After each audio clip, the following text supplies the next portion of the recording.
pasukan tempur siap untuk menyerbu, menyapu, menghapus, musnahkan semua musuh. Angkat senjatamu, hai teman-temanku, tumpah darahku hanya untuk bangsaku.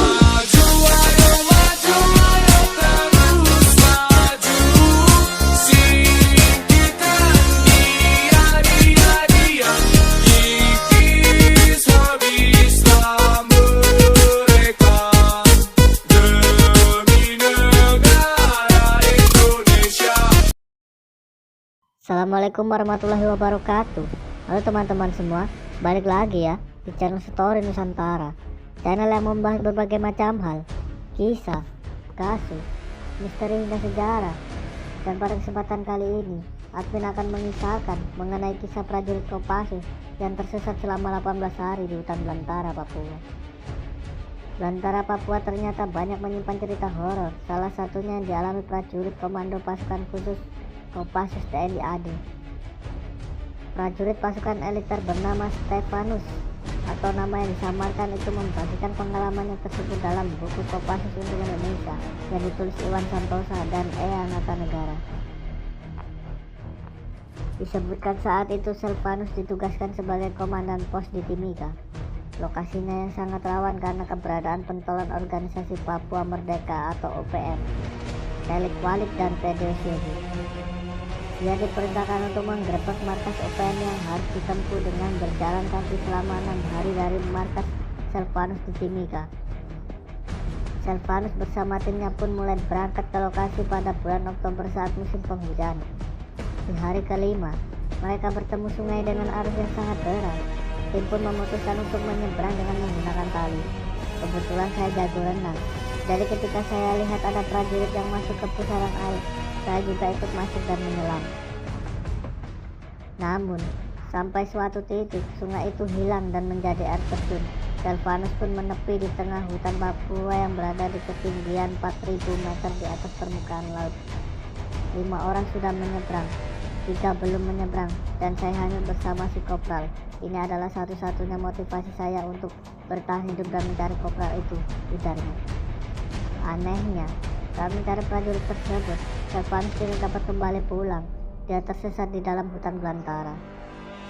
Di kepala saya harus mencari arah ke Timika untuk melapor ke komandan dan melanjutkan mencari anak buah yang hilang, tuturnya.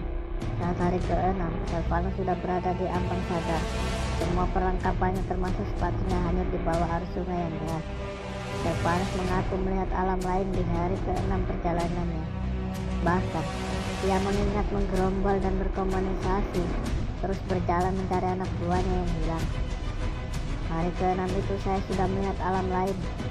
Saya mulai menggerombol dan berkomunikasi.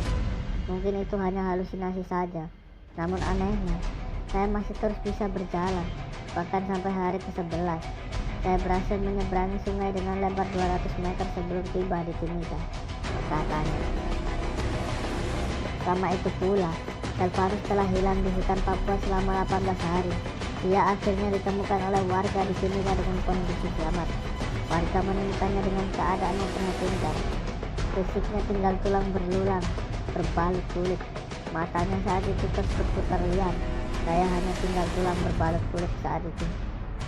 Mata terus berputar liar dan telapak kaki bengkak akibat tertancap potongan kayu. Dokter yang memeriksa saya saat itu menyatakan saya bebas dari penyakit malaria dan cacing tambang, katanya. Setelah dinyatakan sehat, Stefanus diundang oleh Pangdam Cendrawasih ke Jayapura untuk menikmati makan malam. Anehnya, Stefanus bisa menghabiskan makanan di satu meja itu seorang diri. Dia memastikan tidak ada keinginan untuk balas dendam karena telah kelaparan selama belasan hari saat mencari anak buahnya. Ternyata nafsu makannya yang begitu besar karena ada sosok yang menempel katanya. Saya makan banyak begitu bukan balas dendam, tapi rupanya ada yang ikut. Tiba-tiba saya ingat bahwa saya selama di hutan memang selalu ditemani 3 orang. Kalau matahari sudah terbenam, satu memijat kaki, satu memijat pundak, dan satu lagi berbagi rokok dengan saya. Alamnya sudah lain, kata Stefanus. Menjadi prajurit tentara, apalagi menjadi pasukan khusus Komando Pasukan Khusus atau Kopassus, memang sangat berat tugasnya. Banyak halang rintang, bahkan taruhan nyawa yang harus mereka hadapi. dalam menempuh tugas yang mereka terima. Untuk itu, mari kita doakan untuk prajurit-prajurit tentara kita yang sedang bertugas di Papua. Semoga selalu dilindungi dan diberi kesehatan. Mungkin cukup sekian yang bisa menceritakan mengenai kisah Kopassus yang tersesat di hutan belantara Papua selama 18 hari. Jika kalian menyukai video ini, jangan lupa like, komen, share ke teman-teman kalian, dan subscribe channel ini agar admin lebih semangat lagi dalam berkreasi. Untuk itu admin ucapkan terima kasih. Assalamualaikum warahmatullahi wabarakatuh.